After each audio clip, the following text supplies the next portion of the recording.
And we are live with Rewind to Raw. I am John Pollock alongside Wei Ting. 103-88. The Raptors win. I just looked up the score. Wow. Okay, so 3-2. It's 3-2. The Raptors were down 3-0. I am not calling for them to make the improbable return, but they're going back to Toronto on Thursday. A Game 7 is possible. It's possible. It is possible, absolutely. And this is when it gets interesting. This is when I might be likely to actually catch a game. You know, when there's a chance of a great comeback. Or not. I don't know. But the possibility is what makes things interesting. I watched most of the game on Sunday and then could not watch tonight, but was definitely curious. And I was not expecting them to win tonight. I thought they got their little win at home on Sunday. They extend it. Again, I'm not going to be calling for them to beat Philadelphia 4 straight, but two is impressive. I mean, and Thursday's a winnable game, and then if they win Thursday, it's like none of the games matter. Then it's best of 1. I'm here for the story. That's it. Yes. You want to go to the game on Thursday? Can you get us tickets? Of course I could. Yeah, no problem. You got some connections? Yeah, sure. You got a few spare, thousands of dollars that you can drop? Yeah, I wonder what the cheapest ticket is to get in there, like just on the secondary market. I don't even know what the process is of getting legitimate tickets. Like, are you supposed to have had them already, even though the game's not possible, or we didn't know it was possible? Well, they always make the tickets first available to like season ticket holders, as I am under the impression. Like season ticket holders are going to gobble these up whenever they are officially put on sale or made available. I guess there's a bit of a public window to grab tickets. I'm not even gonna try. Well, I'll enjoy it from my house. Television's very underrated at times. It's a great technology. It's a great medium. Yeah. You know what? I don't need to watch this in person. I don't need somebody over top of me, like dropping their nachos on me and knocking the back of my seat for 4 quarters and screaming into my ear. I don't need any of that.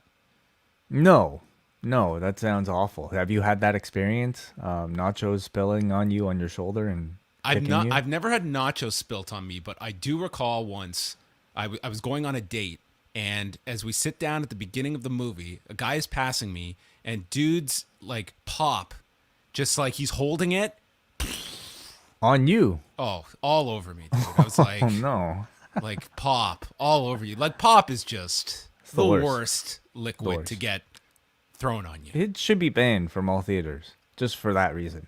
Yeah, for water only. Yes. So what happened?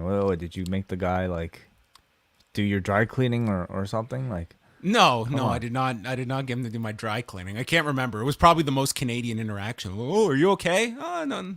I'm just completely soaked right now as I'm on this date, but it's going swimmingly. It's going tremendous. So thank you so much. This movie looks wonderful as it is, and now I've got 2 hours of this to just lie in. But thanks. Is your pop okay? I hope you can go get a refill.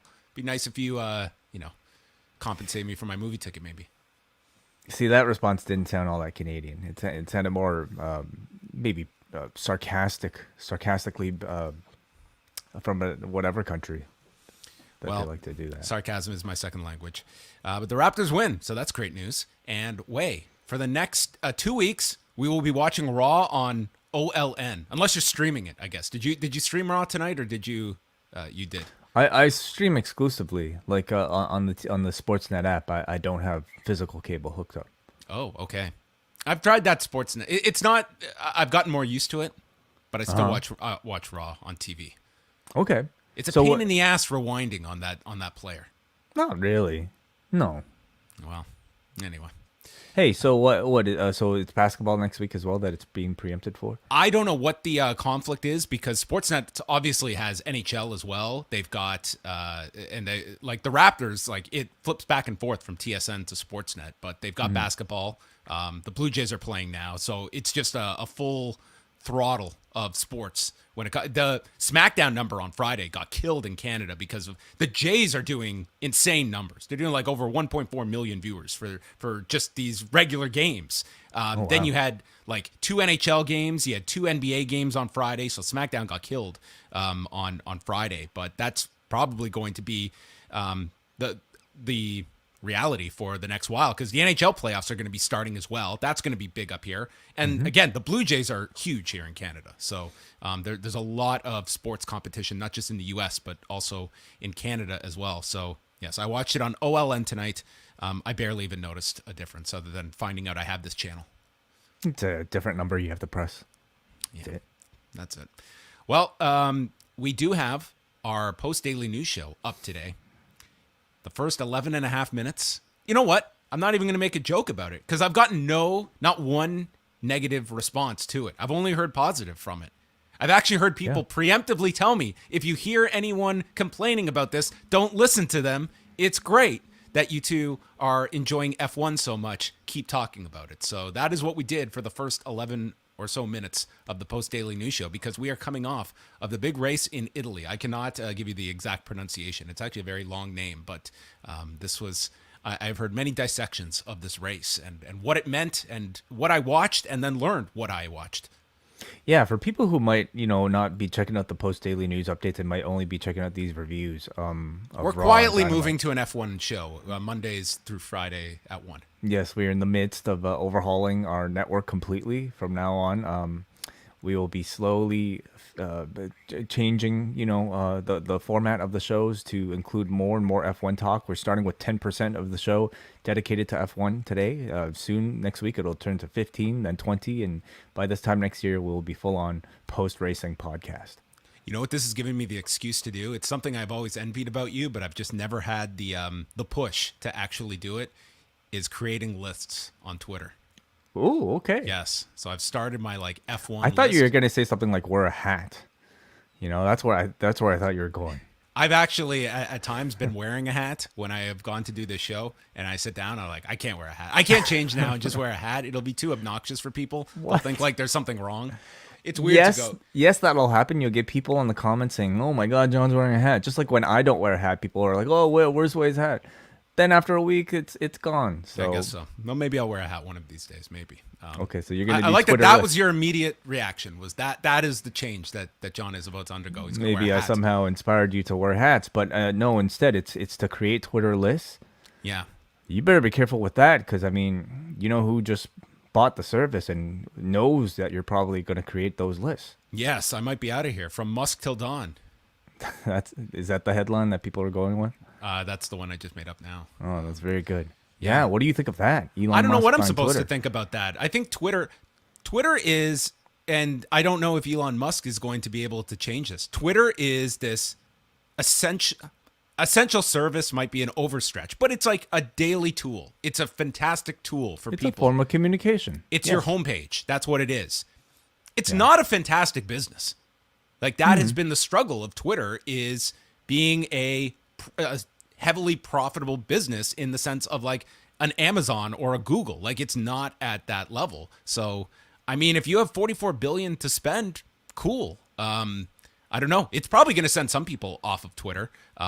It's not making me cancel Twitter, but I don't know. I feel like Twitter, it's like it's reached its level and it's very influential, but I also don't see it like growing at the rate it was, say, 10, 12 years ago. I do feel like there is a generational, like with all these social media platforms, there's going to be a certain generation that'll stick with it and that's their thing.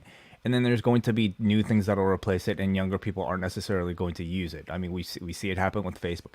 And I think maybe our generation is more the Twitter generation. And then beyond that, it's probably TikTok and who knows what else in the future.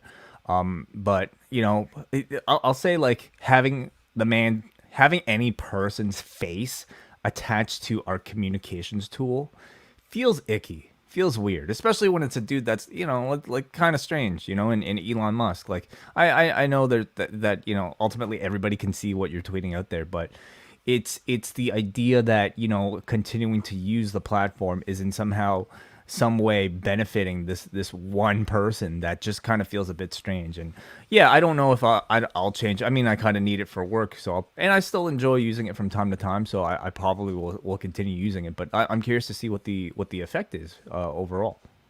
Yeah, for sure. Yeah, I think that this is going to be such a analyzed story, but yeah, I think it's like it's something that you are buying. That is it.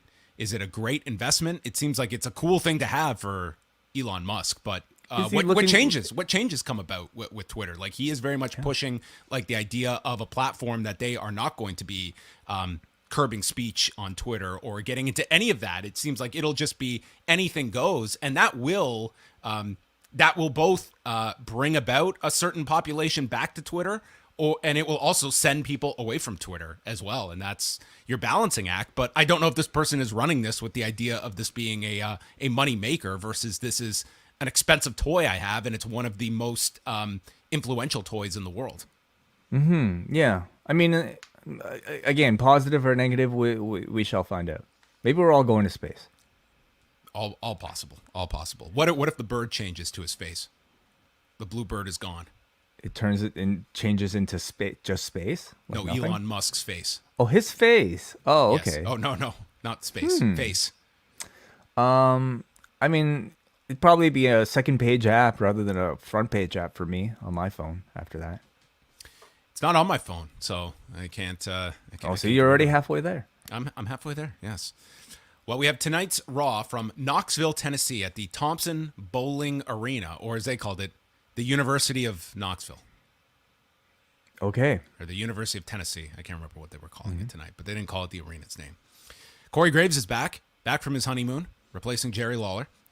And Riddle is in the ring with talent surrounding the ring for Randy Orton's anniversary celebration. And they played a video, including his debut against Hardcore Holly 20 years ago. And then we go into all of the highlights of his career. And they picked the most 2005 Randy Orton tribute song, Voices by Motionless in White. This song just screamed 2005 garbage. I don't know when this song came out, but man, did this take me back to this like era. I'm sure music like this still gets made. They go through all his title wins, 14-time world champion, and then to his team with Riddle. So they covered the bases, I guess, of the Randy Orton career. No Bray Wyatt in this video. I mean, we did have a scene of him burning down the Wyatt family compound. That was was that in there? Okay, then they covered their bases. Orton comes out and he notes that he was born here in Knoxville, Tennessee, and this would have been when his father was wrestling for the Poffo family for their ICW promotion. And says you can go check this out on Wikipedia. And he might be 20 years into this, but I'm not going anywhere. Look at these goddamn abs. And he mentions Hunter, Michael, Cena, The Undertaker, Mick Foley, and he takes a minute to really put over Mick Foley, stating, I would not be here without Mick Foley. Same with Hunter, same with Ric Flair. So we got a Ric Flair mention as well. It was nice to see Foley get some specific mention, after many people were criticizing his lack of mention in the Undertaker speech. That's a great point. Like there was that mention coming out of the Undertaker Hall of Fame speech, and that was a huge match. You could certainly say that was the biggest match of Orton's career, and Foley has called it his best match, and that's not a stretch at all. Like that was a monumental match for those two in Edmonton, and he says he's having more fun than ever with Riddle. I love you, he says, and gives the man a hug. He's like, man, this is just like tailor-made here for this guy. It's saying he loves him. He's like, someone's getting killed here. And Riddle has a surprise, so he brings out Cody Rhodes. They all hug. I thought that we were going to get a Ted Jr. chant. Yeah, no, that didn't happen. That did not happen. So the two of them are here, and Rollins interrupts, making fun of them, says that Randy's best years are behind him. You're not the present or the future of WWE. Neither is Cody. 36-year-old over-the-hill Cody. And future stars are going to be inspired by Seth Rollins. And Ezekiel walks into the ring and introduces himself to Randy, stating that I used to watch you with my brother. And Kevin Owens then appears and he's calling Ezekiel a liar. The Usos show up. They were watching Randy when they were 15 years old, which is really impressive because the Usos had to have been ordering OVW tapes off that website. Well, his dad would have had some connections, maybe. You think he got some dubbed VHSs for them? Like, this is the Possible. Davis Arena, and this is Randall Keith Orton. Wait a second. So how old are the Usos now? What are they talking about? The Usos were born in 85, so they Okay. would have been 15 in like 2000, 2001. And Randy started in like late 2000. Okay, so maybe they should have backtracked into 16. 16. 16 would have been, when he was on the main roster. And then Adam Pearce comes out, and wouldn't you know it, we've got 8 guys. What are we going to do? He an even number. Perfect. Imagine if we had like the Miz wandered out here or something, or Ted DiBiase Jr. was there. No main Thankfully, event.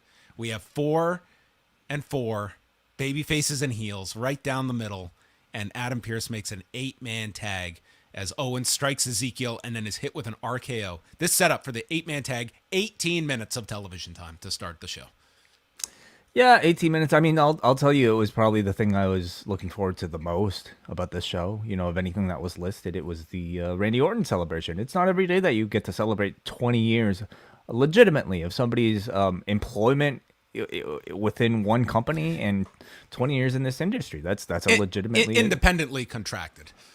Okay, yes, that is right. Yeah, but like an unbroken, really, like not taking any really significant time off in that time. Certainly not going to the competition. So I thought it was interesting to see what they would do to celebrate it. And I'll say like in sort of like the run of celebration episodes that we've had, like the run of like This Is Your Life type of segments, this didn't really rank up there whatsoever, honestly. Like beyond this nice video, which was very nice, although I mean, how do you compile 20 years into one video?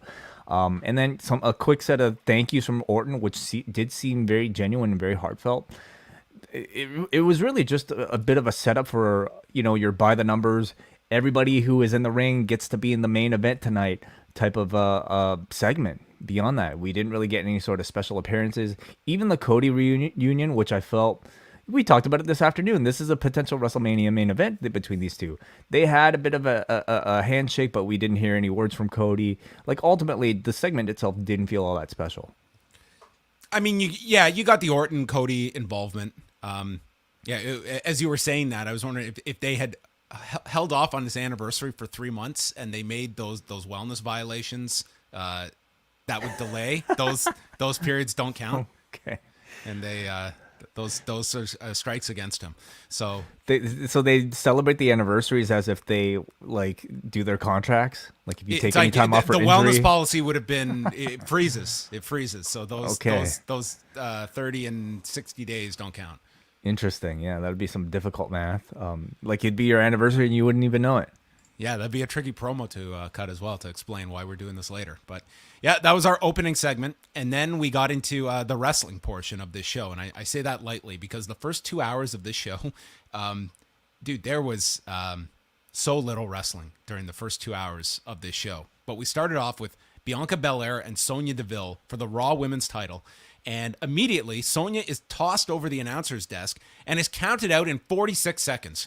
Crowd was not crazy about this, but then Deville stops Mike Rome from announcing the finish and blames there being water on the floor, and the match is restarted with no countouts. So Deville grabs her by the braid, sends her into the timekeeper's area, and Deville comes back with a chair, this time being disqualified. This one goes 54 seconds. And then Deville restarts the match a second time, stating no DQs, no countouts, and defended herself saying Belair used a foreign object, her braid, first.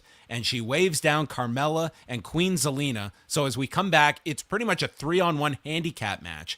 Belair is going for a glam slam, but that's countered, and she is sent into the turnbuckle. There's a DDT to Belair onto a chair, but she kicks out, and Deville sets up a chair in the corner, but it is Deville that is thrown into the chair. Vega gets knocked off the apron, and then a handspring sends Carmella to the floor as Belair pins Deville with the KOD and gets a nice pop here in her hometown of Knoxville, Tennessee, and having to overcome the 3 heels. This match was basically the entire half-year Sonya Naomi program condensed into, whatever 10 minutes that you had here. I would say neither of the feuds were particularly great, but I think I much preferred the 5-minute version because it kind of achieved the same thing in just a much shorter amount of time. So, I mean, ultimately it just resulted in, I think, a really nice babyface victory in front of their hometown, making Bianca Belair look very good. So, yeah, I thought it was a positive.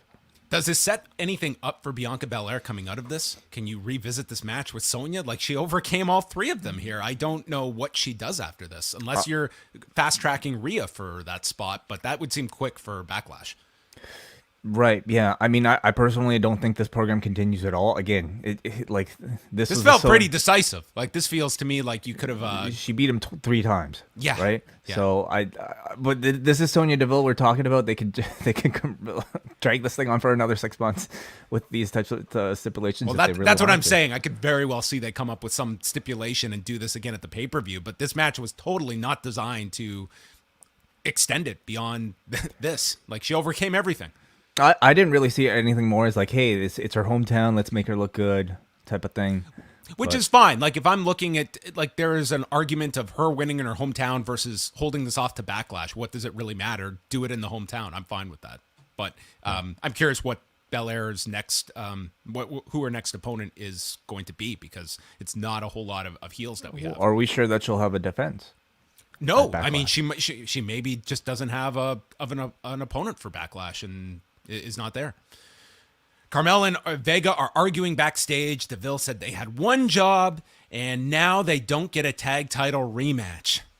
They're being sent to the back of the line of the women's tag team division. They're gonna have to work their way back up to win a chance to fight for the titles. Meaning they'll have to beat one team potentially. And then Deville goes William Regal and slaps these two like they were Wheeler Yuta. Well, I was going to say Stephanie McMahon, because I just, like, you're talking about whether or not things are going to lead to other programs. And this segment in particular just kind of reminded me of one of those Stephanie McMahon things where she would slap members of the roster just to really establish subordination. And it wouldn't obviously lead to a match. Of course, Sonya Deville, being a female competitor, slapping another female in the division can lead to a match, but I don't know. I question whether or not that was the intent, or if this was just like Sonya getting her heat back, Well, in any sense, we went to Edge's lair with Damian Priest. As the announcers note, what has become a dogmatic union between these two. And Edge explains that they look down on everyone from their mountain of omnipotence.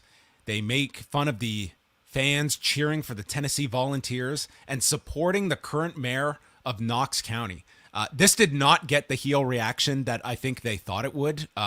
Mayor Glenn Jacobs has not been the most popular person on a national level, I would say, over the past couple of days after this tweet he put out about the homeless in Knox County. A pretty insensitive remark about people that are homeless within his county, and that has gotten a lot of negativity. And Glenn Jacobs, as mayor, has received a lot of criticism during his time in office as well. So I don't know how beloved or reviled he is in the political scene in Knox County, but this was not a line where I think it was very much designed that they would, it's an easy reaction for the crowd. Don't insult our mayor, but that was not the reaction I detected. Yeah, I'm not really aware of this story. The tweet I'll read, this was on Saturday. He had tweeted out, allowing homeless people to camp out on public property does not help them. It enables them and prevents them from seeking the aid and resources they need to get back on their feet. Okay. I couldn't really make out the reaction to the mention, but did you hear like much, boos or anything for Edge saying To this? me, they were very subdued. There were some boos when he said the line, but to me, it was a line that was designed to be akin to insulting the sports team. And Right. I don't think it was met that way. I'm sure he's a polarizing figure within his own county there and amongst those people in that crowd. Pro and negative. Like I'm sure he has his supporters too. But anyway, we go on from that, and then Edge does this hillbilly accent and notes the criticism people have of him using the Undertaker's colors of purple and black, and says that people need to realize that him and Priest, we are better than your favorites. And then focuses attention on AJ, stating he's at home nursing his left shoulder, the same shoulder I injured in my return at the Royal Rumble in 2020, calling back to that injury. And he remembered that AJ did not hit the phenomenal forearm at WrestleMania. And if he used it at Backlash, he might be able to win. So he took out the arm because he doesn't think AJ can hit that move with only one good arm. So AJ, you're in over your head. You should stay at home and hug your family with your one good arm. And Damian is going to face Balor tonight and says, your guilt has been determined and I'm the punishment. Your judgment day has arrived. And then had the most comical, evil laugh at the end of this. But this is the new name that the group is going by, Judgment Day. Right. Okay. Yeah. Based on the poster. Or the Method Man song. Yeah. Album. In fact. Yeah. Okay, album. There we go. Both. No. He's got he had the Judgment Day He song did. too. Yeah. Yeah. But more specifically, the pay-per-view poster. Yes, yeah, with the scales of justice. That Right. people have been circulating that when they had started. That it's pretty much like this 2008 poster. That's kind of the look that they are going for now. I think it's cool. Yeah, Yeah. it works. Like I like this promo more so less of like the mountain of omnipotent stuff and more so like the targeting of AJ and tying it in. And you've got this story for the match at Backlash with whether AJ can do the phenomenal forearm or win with something else. Well, I was gonna say I like the promo a lot more hearing you recap it because I thought you like just hearing it diluted through you. I got to hear more so the highlights and it felt a lot more serious. I'm not a fan of the presentation of this whole thing. I'm with you. Between the overdone purple lighting in the dark room and like what looks to be some semblance of like fake, smoke When effect. they replayed the light flickering with AJ, dude, that was so embarrassing. That light flickering thing and AJ being spooked by it, like that to me was like high school drama. Yeah, and I think we've gone through enough of these sort of like godlike types of gimmicks over the years to the point where we should now know what actually looks cool and what actually looks kind of goofy and corny and comic book like. And I do have like some issues with maybe Edge's like delivery, the content in particular, like the stuff pointing out like the shoulder, setting up like a storyline for the in-ring quality content itself is really compelling, is really great. But the rest of it still feels a little bit too like over They're the cartoon top, caracters. cartoonish to me, and the presentation I think doesn't necessarily help that. Yeah, and to me, I think it's excessively annoying because Edge has been someone that has been a great promo, and you're taking him into And real, and that's something that these shows are in short supply in WWE of that realness that a Adam Copeland conveyed, and now he is doing to me much more of a kind of WWE style of promo and working still realism into it, but it's under the veil of this character that to me it just hasn't been a seamless transition, and to me it's a less effective version of Edge than the one that he was prior. Veer Mahan mowed through Sam Smothers with a $1 million arm and cervical clutch in 37 seconds and then beat the piss out of this guy further, including an oldie but a goodie where he put him onto the announcer's desk and then applied the submission, reminding us that a submission is even more painful when elevated from the floor. Well, listen, you got like pens there, papers and like iPads, it can't be comfortable. You're already in that move, but like, having a bumpy fan, Michael Cole's fan, and an Imagine if iPad someone's there. pop fell on you and you had pop all over yourself It'd be for awful. the next 2 hours. It'd be awful. So Veer Mahan is well aware of that, and yeah, it's about as I think, like name your giant that like in WWE recent history, in like a Braun Strowman or like whatever, like what's the Aziz, like all these dudes, like they go through the same cycle, the same type of push, have them come out there, scream a whole lot, maybe put them in a submission hold, and some of like what we can judge is how well the performer actually conveys it, and how convincing and how entertaining they are ultimately as they're doing this sort of one size fits all type of character. And I'll say I think Veer Mahan's doing a good job. Like I think the intensity is there. They're certainly establishing this cervical clutch pretty well and pretty simply. So several weeks in, I think he's doing an all right job. Yeah, and I guess we will see when the Mysterios come back. That would be the obvious program that he has lined up, whether it's going through Dominic again or you go straight back to Ray. Bobby Lashley is with Sarah Schreiber. He's shadowboxing, and she asks, that's an odd way to prepare for an arm wrestling contest, which was a good observation. And he notes that he knows he is stronger than Omos, but he has to be prepared to fight because he does not trust Omos or MVP. So a good forward thinking by Bobby Lashley. Mm-hmm. Wouldn't help him, but he knew what was coming. So they're out in the ring for the arm wrestling contest, and MVP is getting the what chance, and he just tells the crowd, shut up, and keeps going and describes what Omos is going to do. So Lashley is out, and they just start the arm wrestling contest. They don't do the traditional one, the heel delays or the guy gets involved. They just go right to it. They're going back and forth. Omos is winning, but then Lashley powers back, and he wins. He beats Omos. And MVP is about to strike him with a cane, but Lashley catches him, and Omos attacks from behind, rams his face into the arm wrestling table, and proceeds to lift the desk and drop it repeatedly on his ribs. And once again, we got the referees out to break everything up here. We also had a casualty here in the form of the ringside mat. Yes. Which, man, Omos threw this arm wrestling table through and punched a hole in this, what must have been very expensive ringside mat. One of the announcers said he has destroyed the floor. Impressive, but I mean, it's there to tell you that, hey, like those things are pretty indestructible. So this arm wrestling table must have been pretty heavy. Imagine what that'll look like in the video package with the sound effects and the close up of the mat being torn. Probably get lightning bolts, like explosions, added to it in post. Yeah. Listen, it's kind of a corny old school gimmick, like arm wrestling, babyface wins and the heel ends up attacking him anyway. I thought it worked. Yes. Unfortunately, there's a wrestling match to come, but that's inevitable. Dana, Reggie, Tozawa, and Tamina are with R-Truth, who is now licensed for couples counseling, and they're gonna have a mixed tag. Uh-huh. Is this how couples therapy works? You have a mixed tag with the other couple in therapy with you?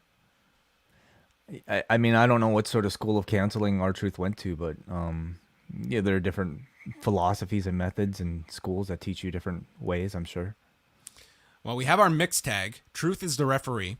Tamina has Dana and dips her, and they're teasing that they're going to kiss.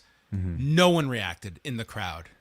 Yeah, I think there was a bit of reaction during the wedding segment when Tamina walked over to, tease that she was marrying Dana, but I don't think there was enough interest, certainly in 2022, to carry on with it, to tease people with a potential, same-sex storyline that I just don't think is shocking nor novel nor that interesting. So, but they at least tried again this week. Yeah, kind of like an underestimating of your audience of what they think is I don't know. This just seemed like a spot. It just totally fell flat for the obvious spot they were intending for. Story-wise, it's never really been teased except for last week and then this segment here. But as far as what they're talking and their interactions, I mean, nothing really to lead you to think that. Tozawa gets tagged. He says he loves Tamina before hitting a big senton and pinning Reggie in 90 seconds and then jumps into Tamina's arms. Dana then checks on Reggie. Tamina goes to attack her. Tozawa can't pin her. And then as she goes to leave, R-Truth rolls her up and he's making his own count. Dana kicks out and runs off with the belt. Yeah. This is where, like, I think the runaway bride. Yeah. Because they're married, right? That. Or they're committed. Committed. Yes. Yeah. Well, let's just move on. You don't waste analysis on this. Man, my honestly, my body just hit a wall, like, by this point in the show, and I just thought this was pretty bad TV. Like, of all the things a human being can do in our modern time, why would anybody choose to watch this? By 9:40 p.m., we had less than 10 minutes of wrestling. And I'm not Mr. like, oh, look at all the stats of like wrestling time versus talking time, whatever. But dude, this show, it was, if you listen to WrestleNomics, Chris Gullo went to the show last week in Buffalo and he was stating like the audience, like the times they were lively was when the matches were happening. And I'm not saying you're going to get 3 hours of wrestling, but dude, 10 minutes in an hour and 40 minutes, like you kill these crowds that for a large part, they're just sitting there. These commercials, the lights go down and you're watching videos and stuff. You're watching backstage promos or you're listening to promos. And man, of course it's going to wear your crowd down over this. Mm-hmm. Yeah. I mean, it's but not to mention, like, just even watching at home, like, especially some of this 24/7 stuff. I mean, I like it some weeks depending on my energy levels, but I just didn't have that much for it this week.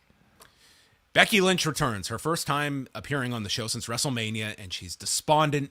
It's been 3 years since she walked out on Raw without her title. No one could beat her for it until now, and she didn't want to come because she didn't know who she was without that title. I've hit rock bottom.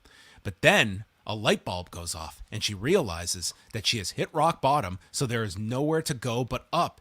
And this is just the beginning of a legendary comeback. And she laughs maniacally and says that no one does a better comeback better than her, and she can't wallow with the schlubs of the earth. Instead, she will shoot into the skies like an arrow, referring to the title as My Precious.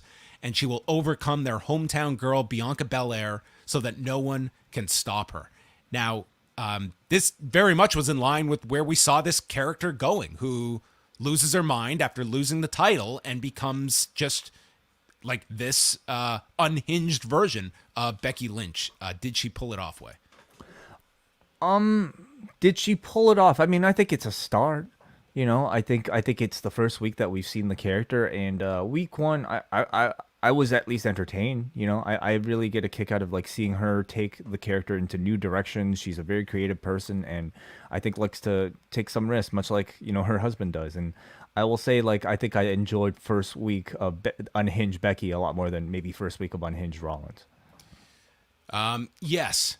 I will say though, I could see. I think Becky is a very good performer, but much like Edge, I think like the more grounded version is the way more effective one too. But maybe this is just the version of Becky that we are going to go through, and at some point they will get to. Cause I truly believe if we are actually looking at a Becky Ronda program by Mania next year, I think Ronda by that point is going to have to be a heel, and this Becky needs to be the top babyface version of Becky Lynch by then. But you don't have to do that now. But I do feel if that's your program, it is not going to be with these two versions of those two. But Ronda is not interrupting her. Instead, Asuka makes her return. She has been gone since July, got a very good reaction coming out here, and just said that I will stop you because no one is ready for Asuka. And then Becky swings at her, Asuka ducks, and Becky bails out of the ring. So Asuka got one match in front of fans after the Thunderdome at Money in the Bank and has been gone since. So this was only her second time in front of a live crowd. Was it injury? Like, do we know why? Like, was it injury? Like, I believe it was a shoulder injury. Okay, and she's like that photo would come up with her in like a sling. I believe shoulder. Okay. Well, I'm certainly happy to see her back. The match at this point feels fresh. You're dealing with a very different dynamics between the two from the last time that they met, and it's a totally different Becky Lynch. It's been a while since we've seen these two together, so I think it's the type of match that has enough interest, really, just to draw attention on its own on paper. But we'll see in terms of story what they can do.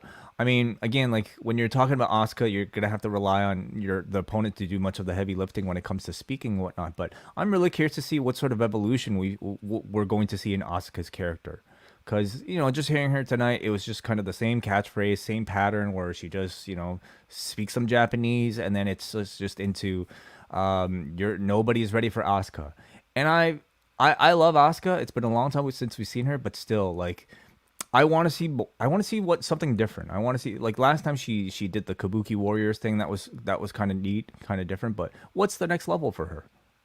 Maybe she'll turn way and she'll blame the fans. You forgot about me. These damn fans. Yeah. Every heel's hatred for the fans. Are you surprised at all that she is coming back in theory to be this baby face on a brand that you have Becky, and at the same time, like, are you surprised at all that she was on Raw instead of, like, setting her up for Bianca, for instance? Setting her up for Bianca, or being on SmackDown, where you at least have a heel champion. But I guess you could run into the same issue on SmackDown as well. Yeah. I mean, you have Raquel Rodriguez. You have a bunch of other Xia Li, who I think they're trying to make a project into on SmackDown. So, and Bailey is another question, Right.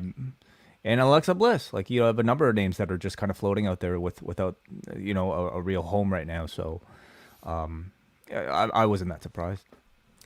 The Street Profits did a promo. Essentially, they want the winners of the Unified Tag Team Championship match after Backlash. And then Finn Balor versus Damian Priest. And Edge is on this throne that glides on the stage.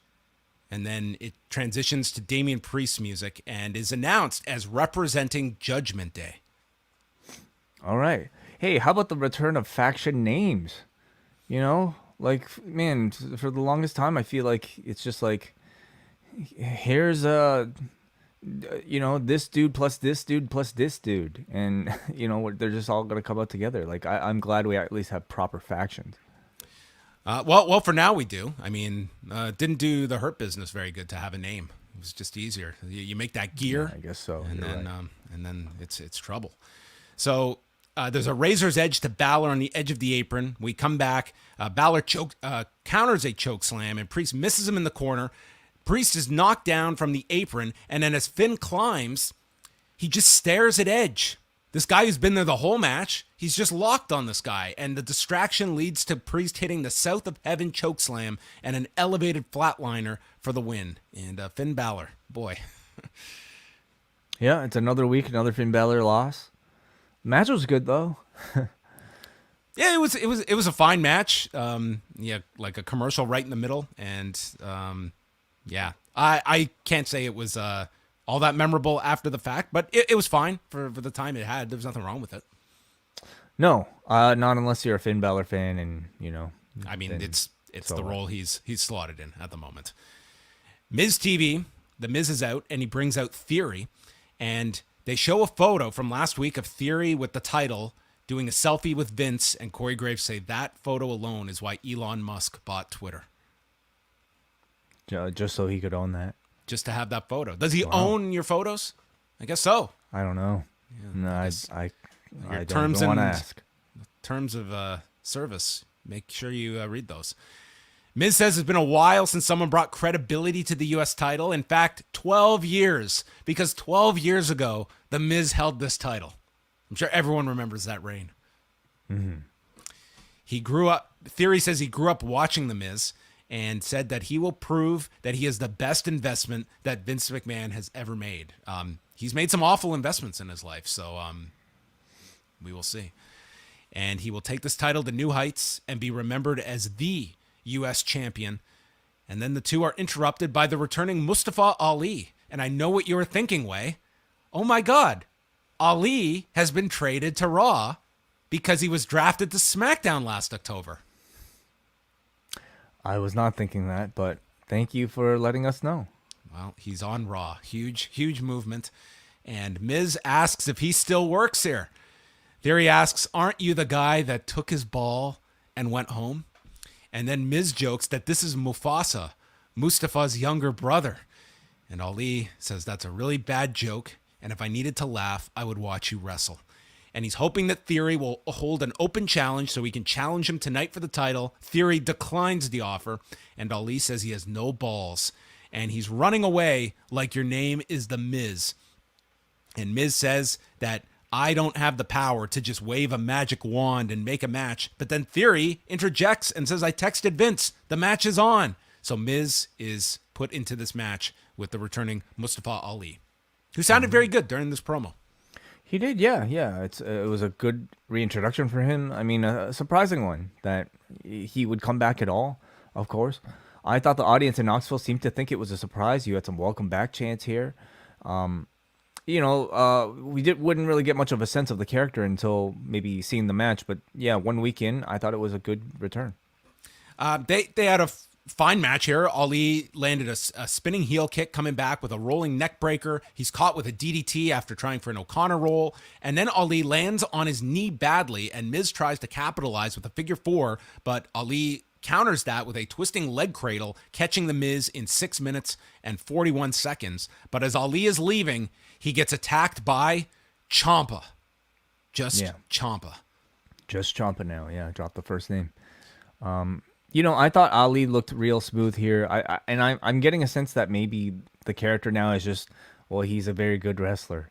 Like if you followed his Twitter throughout everything, he constantly puts up his training videos, and it seems like they're trying to give him what he wants, and maybe giving his audience, his fans, what we want, and that's just a chance to see this guy wrestle and pull off flashy moves.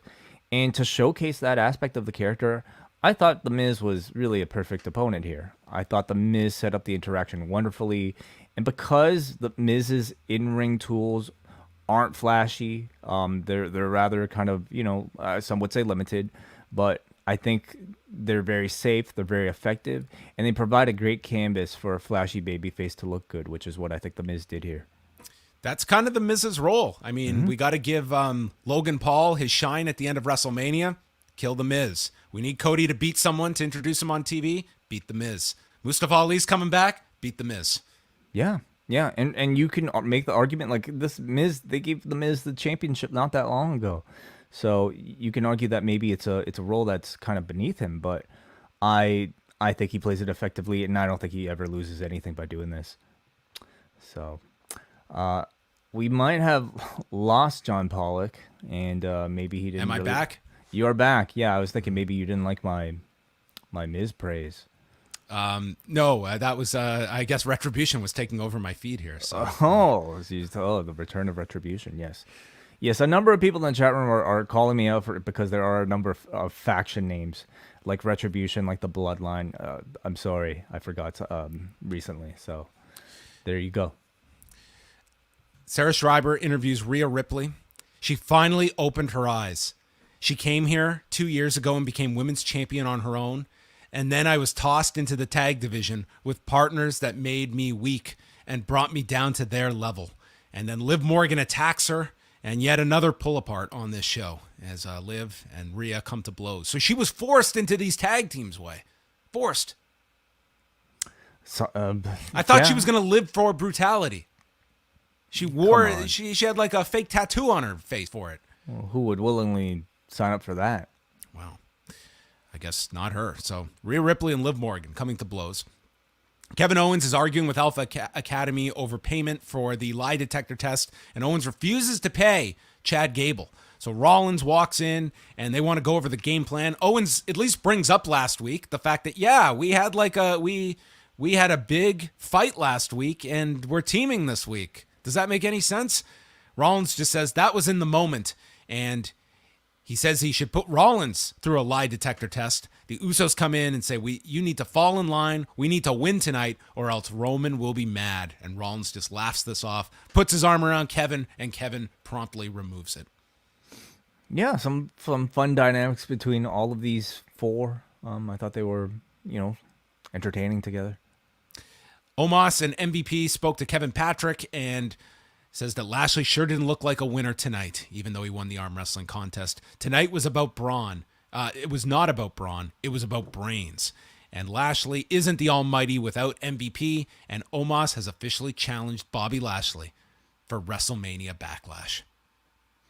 A big challenge that has been met. I liked Kevin Patrick's cowering here. You know, you had a little moment where Omos pulled the mic from him, and like Kevin had to basically act scared. No, I don't think he did it too over the top. You know, it was just the right amount, and I thought it was effective. I like Kevin Patrick. I think he's really good in the role. And the 8-man tag main event, this was the last, well, they came out around 10:30. We got 10 minutes of entrances and then a 20-minute match with like 2 commercial breaks. So Randy Orton, Riddle, Cody Rhodes, and Ezekiel against the Usos, Kevin Owens, and Seth Rollins. Jay got the advantage on Cody early on. The Usos were double teaming him. And then Ezekiel gets the tag. And this guy, so he's got like the white boots on. He's got tassels around his biceps. And with the short brown hair, if this guy got face paint, dude, he's like the Dingo Warrior out of like 1986. I have to think that's the inspiration. The way he was like shaking his arms and yelling, I think they're really going for like a warrior vibe with this guy. And maybe they're just going to go full like parody gimmick at some point with him. Because I don't know where else you go with this guy. Like it's a one-note joke. Yeah, maybe it's me because I've been away for 2 weeks, but like it's still somewhat fresh to me. I get a kick out of it, especially when he's doing his warrior like comebacks and he's screaming in the midst of like, you know, going nuts. He's screaming, "Who wants to hear Zeke speak?" Like it's so ridiculous that I get a kick out of it. What should Way say? That's good. Rollins hits an inverted superplex to Riddle, so they had the heat on Riddle after the break and just destroyed him. The crowd is chanting for Randy, and they try to keep him away, but then Jay hits an enziguri, and Riddle falls into Randy in the corner. This was not smart by Jey Uso. So Orton comes in, he just goes through his hot tag sequence. Jay avoids a draping DDT, so he's dropped on the desk. Rollins is dropped on the desk. Owens gets poked in the eye by Randy, and he's dropped on the desk, and then he completes his draping DDT on Jay, sets up for the RKO, but Rollins attacks. Cody's in with the disaster kick, and we have everyone in. RKO to Rollins, Owens super kicks Cody, and then Orton avoids the stunner. Ezekiel hits a forearm. That's his big move. He's on special, and he hits a forearm. And then sends Owens into an RKO. Riddle hits the flying knee and then pops Jimmy up, who comes down into an RKO, and it ends with Jay diving off the top into an RKO, and Randy pins him to end the show with Randy getting a win on his 20th anniversary. Yeah. As the announcer said, we were celebrating his past, but there's still plenty left in the tank of Randy Orton. Yes, there is, yeah. You know, the opening segment was just kind of really there to set this up. But I thought the main event absolutely delivered, you know, like speaking about maybe the celebratory feel of the opening segment not really being there.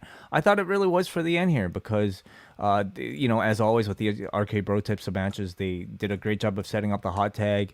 And this was like the hot tag of all hot tags for Randy Orton here, just delivering all of his signature spots to everybody, multiple RKOs, everybody taking one. I thought it was a really fun main event. Do you realize that between that opening promo and the entrances and match, that was 50 minutes of the show? Yeah. Well, listen, there are a lot of entrances, okay?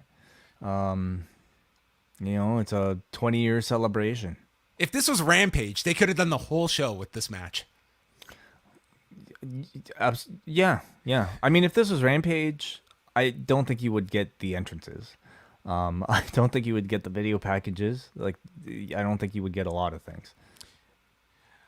No, and we didn't get Jimmy Smith screaming at us what's coming up on Friday and what's coming up on Monday. We don't know anything for next Monday, in fact. So we just go off the air, and next week is the go-home show before WrestleMania Backlash.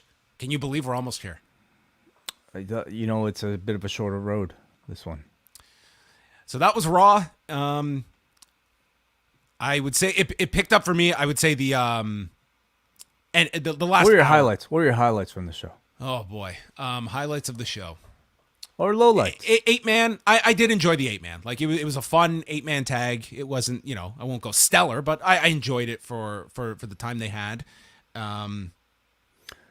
Bianca and Sonya, I really didn't enjoy the match layout, but I did like the idea of your hometown star getting a decisive win and getting that hometown pop.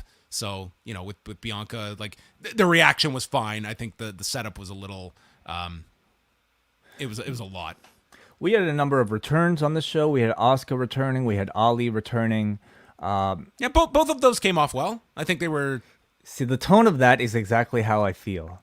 Yeah, it was good. Like that type of thing. It's not like, oh my God, you got to check this out. Ali came back. Asuka came back. Well, we're either, be honest, was there any scenario where that would have been the reaction for either of those two coming back? Yeah, it's true. Probably not. I think you got as much as was realistically possible. Ali had a nice promo, decent match, and he got an angle coming out of it with Ciampa. So that's more than I could have expected for Ali to at least have something coming out of this show. I guess I do think there is the potential, like when somebody is gone for as long as Asuka has been, and she's not exactly somebody who's on the bottom of the card, like coming back in with a bit more of a bang than simply interrupting Becky Lynch in the middle of the promo to say, I'm going to challenge you. Like that's just, to me, not that exciting, not that interesting, And even this Ali one, yeah, I mean, sure, maybe the Ali thing was my highlight. So 3 hours, you'd recommend it? Not the whole 3 hours, no. Okay, so this is a YouTube watch. Go through the clips on Tuesday and find out what you liked. I will mention, I watched a bit of Elevation tonight because Minoru Suzuki was taking on QT Marshall. It was a pretty bare bones match. It was like a Suzuki kind of greatest hits, quick TV match. But then they had a Konosuke Takeshita taking on Brandon Cutler. Mm-hmm. Dude, Brandon Cutler is so much fun to watch. I loved watching this guy, and they were putting this over. Like Paul White and Mark Henry are like, this is the best match that Brandon Cutler has ever been in. And Takeshita, honestly, like he gave a lot to Cutler. Like this was not just destroy this comedy guy. Like they did near falls in it, and it was still Cutler being a goof, but not in a way where it at any way to me hurt Takeshita. Like he still hit all his big stuff. One with a brain buster. It was like a fine, fun match for what it was. But I think Brandon Cutler is, I love him in that role. I think he's really entertaining whenever I do watch any of his matches. I wouldn't want to see him weekly wrestling, but every now and then, like he's a very fun comedy character. And I wouldn't have looked down the list of AEW talent of, okay, Takeshita's doing Elevation, and let's pick Brandon Cutler. He would not be at the top of my list, nor the middle of my list. But it worked. But he offers you something different that you wouldn't be able to see on a Dynamite or Rampage against, somebody who's more well built. So he's found a great role for himself. I hope, if the Bucks turn babyface, that somehow we retain this version of Brandon Cutler. And the man still has to produce BTE every single week. He's a busy man. Yes, he is. We have one piece of feedback here from Kate from Montreal, who says, in many ways, this show felt more like the Raw after WrestleMania than the actual Raw that followed WrestleMania. You had the returns of Asuka and Mustafa Ali. Note, it is still insane that a person can be prevented from leaving their job when they want to. You had the proper debut of Ciampa. While they aren't all quality, there are new stories being set up. The one huge miss for me was the Women's Championship match.